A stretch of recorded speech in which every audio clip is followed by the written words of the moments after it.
Welcome. Today we're going to learn how to get started with the laser cutter. We'll learn how to make our first cut as well as our first engraving. First, turn the laser on. Next, turn the air compressor on. This is a red toggle in the back. Next, turn the filter on. There's a black switch on the bottom. Flip that. Wait for it to light up. And once the screen shows off, click on the OK button to turn it on. Next, open the laser cutter door and check to make sure there was nothing left on the laser cutter from anyone before. Insert the key and twist. The screen will light up and the laser will move.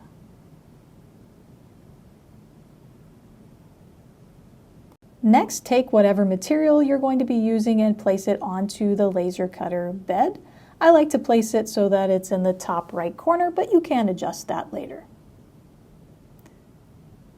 Now on the screen, click on Manual, and then use the arrows to position the laser so that it's over your material. So as you push the arrows, you'll see the laser begin to move. You want to make sure that it is well over your material, not right on the edge. You want to make sure that it's actually over the material so that you can focus it. Now go back to the screen, click on Auto, and then Focus. And then you'll need to confirm. Now you'll see the bed move towards the laser. The laser's gently going to touch that material. Now it recognizes the thickness of the material. If you change materials at any point in the project, you'll need to refocus. And once you have your machine set up, you're now ready to access the software that you'll need to laser cut. So the software that we're using is called Lightburn, and you can access it. Once you open it up, you'll see that it looks like this. Next, I'm going to import the design that I want to cut. So I'm going to click on File, and then I'm going to click on Import. Now you can import lots of different types of files. It'll take SVG files, so your vector files. It'll take image files like PNG or JPEGs. It'll also even take PDFs. But make sure, just pay attention to the format, pay attention to what it looks like when you get in here. But you can import lots of different types of files. So I'm going to use this SVG file here and click on Open. And one thing to pay attention to when you are in Lightburn is that it does resize your image. It doesn't necessarily know what size it is when you import it most of the time, so you will want to resize it up here. If you keep the lock locked, then it will resize proportionately. Otherwise, you can unlock it and do the width and the height separately. So I'm going to resize this and make it 3.75 inches. If you want to change between inches and millimeters, you can go to Edit Settings and then change units and grids and switch that back and forth, but I do want to keep mine here in inches. You can rotate using the arrows here, or you can type in how much you want it to rotate here. And then I can move it where I want it to be on the bed. And over on this side, I can see the different types of cuts and layers that I have. Now down here, I can change what type of layer it is on. But this is going to be a super basic example, so I don't need to change anything here. You can also see what type of mode it is going to use. A line is going to be a cut. I want it to cut all the way around. Fill is going to be an engrave. Offset fill is going to be engrave, but in a certain pattern. So most of the time we're going to use line or fill. Line is for a cut, so that's what I want to use. Now I also have to determine what the speed and what the power should be. So how do I know? If I go to the Boss Laser website and find their resources, I can actually look on here and find all the different materials that I might be using and find the one that I was using here, balsa wood, cutting, download it, okay, and I can actually see on here, okay, what the power and speed should be for my machine. The machine I'm using here is a 155 watt machine, so the power should be 50 and the speed should be 25. Now these are good starting values, but you may find that they don't work perfectly for your material. Perhaps it's a little bit thicker than that or a little bit thinner, and so you may find that it doesn't work all the time. So it's a good idea to test it out on a scrap and then figure out if you need to increase or decrease power, increase, decrease speed. If it's not cutting all the way through, you can always run the machine again, or you could increase the power or slow down the speed. So in order to make those adjustments, I can change them down here, or I could also double click on that and it'll bring up all of the settings. So I wanted to change that speed and make it 25 and the power 50 and the minimum power 50 as well. Be sure the air assist is on and then click OK. And here you can see output show air if I ever needed to hide. Okay, I want it to be there, but I don't want it to actually cut it. I can turn that on and off. Okay, if I don't want it to show up, I can turn that on and off.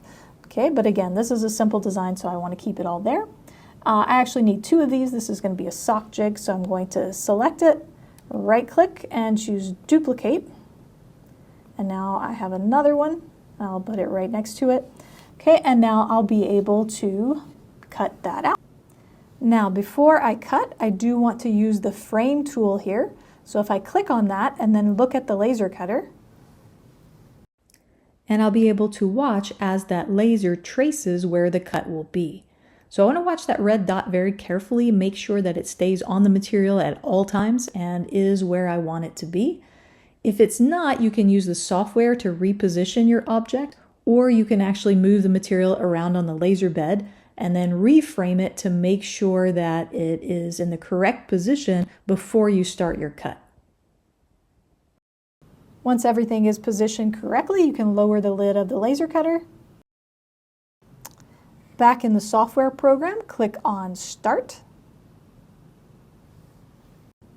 And now the laser will do its work. And while it's cutting, you'll see a red light is on. When it's finished cutting, that red light will go off. It's still a good idea to wait a few seconds before opening the cover. Now open the lid. Before you move anything, check carefully to make sure that it cut all the way through. If it didn't, like it didn't in this case, close the lid, click the Start button one more time, and run a second pass. If you check it and everything looks good and loose, that it's cut completely, then remove the objects from the machine.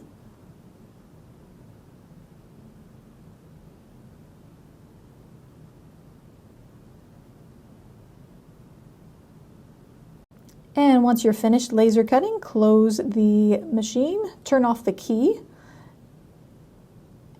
turn off the laser, turn off the air compressor, and turn off the filter. So now that you know the basics, let's learn to do something a little more complex where we have an engraving and then a cut. So I've opened up Lightburn. Here I want to go to File and Import. And I want to select whatever file it is I want to use. I'm going to use this clip art right there. Click on Open. Now you can see I have an image there. You can see it here. I can drag it up to the corner. Now I can change my speed and power settings so that it will engrave this image. So let me check what those settings should be. So to engrave on balsa wood here, I'm using the 155 watt laser. So I've got 15% power, 350 speed, and the interval of 0.065. Now for engraving, these settings are very adjustable. Depending on how dark or how deep or how light you want the engraving to be, you can change those and play around with them and see what happens. So let's go in and use these standard settings. So I can come down here and set that speed to 350, the power to 15, and the interval was 0.065. Now I want to get a circle to go around this bulldog so that it'll cut it out. So I'm going to use the circle tool. So if I go to Tools, Draw Shape, and then I want to use the ellipse tool, and then I want to just draw that circle on there somewhere. Okay, now notice it is an ellipse, so I have to tell it to be a circle. So I'm going to go up here in the width and change it to 3, and the height change it to 3. And now I have a 3-inch circle there. I want my bulldog to fit inside, so first let me get it out of that circle tool. So just keep drawing circles.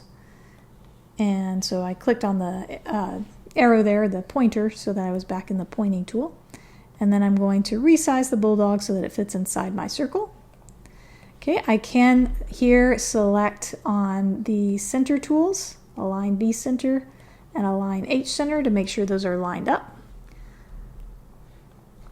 Okay, and you'll see that my circle right now is blue, and both of these are blue. It can be helpful if I change one to be a different color. So I'll change that circle to be red. And you can see right now the red is a line. Okay, so that means it will cut. So I want to change my settings so that they'll be proper cutting settings. So I'm going to change the speed to 25 and the power max to 50 and power min to 50, and then I usually find I need 2 passes to cut that out.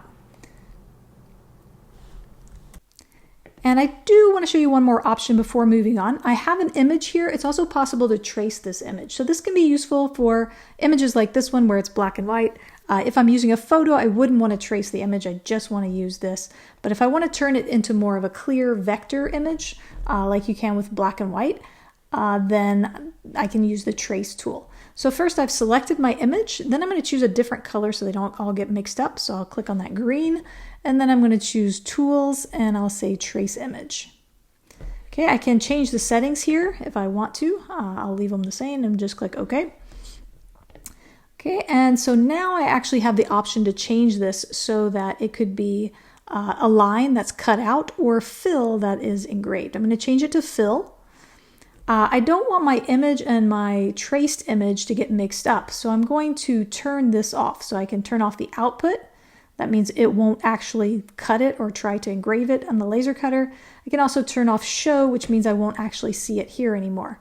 Okay, so now I just see that filled image. Okay, now sometimes it looked better before, at least on this, but if I want to check and make sure it's doing everything that it's supposed to, I can click here on the preview tool. Okay, and then hit play, and I can see the order it would do everything in. So the pink lines are the move lines, so it's not actually using the laser. And then whatever it does in black, that's when it's actually using the laser. Okay, so you can see it starts engraving there. Now you can see, I can speed it up a little bit here. And you can see that it would engrave it the way that I want. Now, there was one thing though that's super important here. I do need to watch the order that it's going to do things in. If you're engraving and then cutting, you want to make sure that you engrave first and then cut. If you cut first, then this object would be loose flying around the laser cutter while it's trying to engrave, and that won't work well. So make sure engrave first and then cut it out. So to fix that, I can come over here in the list of things, select the line, the cut, and I want to make sure it's at the bottom. Okay, so the very last thing it's going to do is cut. So first it'll engrave, then it will cut. Now I did notice when I changed some settings that it undid my engraving, so I'm going to be sure and change that back to make the fill be 350 for the speed and the power to be 15 and the interval to be 0.065. Okay, and so now I have those settings. It doesn't really matter what the settings for the image are because I'm not actually going to use that. Now let's look at the laser cutter. Let's say I want to cut this out of scrap wood, so I don't want it to start in that top right corner the way it did before. So I'm going to use the manual option and then use the arrow keys to place that laser where I want it to start. Now in Lightburn, I want to use the start from option and change it from absolute coordinates to the current position. Now, when it's asking me for the current position, I can also choose whether I want that to be the top left, top right, bottom left, bottom right, somewhere in the middle, okay? And you can tell where it's going to be positioned based on that green square right there. So the green square is where my laser is currently pointing. Now, if I want to check and make sure I did everything correctly, I can click here on the frame option and watch it frame my object here.